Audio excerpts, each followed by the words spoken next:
১৯৭১ সালের যুদ্ধের পর এই প্রথমবার পাকিস্তানের ভেতরে এমন বড়সড় সামরিক অভিযান ভারতের।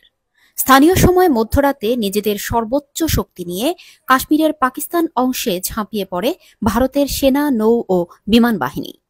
বলা হচ্ছে, এই হামলার লক্ষ্য ভারতীয় ভূখণ্ডে হামলার পরিকল্পনা ও সহায়তা দেওয়া শত্রুর পরিকাঠামো পুরোপুরি গুঁড়িয়ে দেওয়া। তবে পাকিস্তানের কোনো সামরিক স্থাপনাকে এই হামলার নিশানা করা হয়নি বলে জানিয়েছে ভারত। অভিযানের নাম দেওয়া হয়েছে অপারেশন সিন্দুর। হামলায় ভারত পাকিস্তানের ক্ষয়ক্ষতির পরিমাণ কত?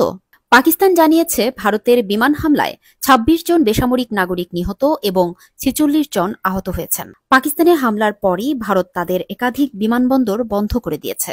এয়ার ইন্ডিয়া, আকাশা এয়ার, ইন্ডিগো এবং স্পেশাল জেট তাদের ফ্লাইট বাতিল করেছে। অন্যদিকে কাতার এয়ারওয়েজ পাকিস্তানে তাদের ফ্লাইট অস্থায়ীভাবে বাতিল করেছে।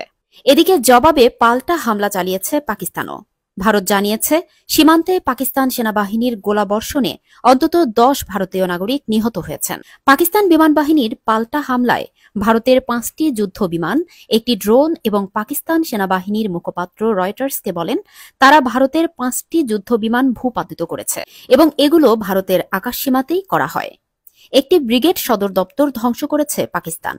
অপরদিকে ভারত শাসিত কাশ্মীরের স্থানীয় সরকারের ৪টি সূত্র রয়টার্সকে জানিয়েছে, ভারতের ৩টি যুদ্ধবিমান হিমালয়ের বিভিন্ন এলাকায় মঙ্গলবার রাতে ধ্বংস হয়েছে। পাকিস্তানের হামলায় ভূপাতিত ভারতীয় বিমানগুলোর মধ্যে ৩টি রাফাল ফাইটার জেট, একটি মিগ-29 এবং একটি SU-30 যুদ্ধবিমান রয়েছে।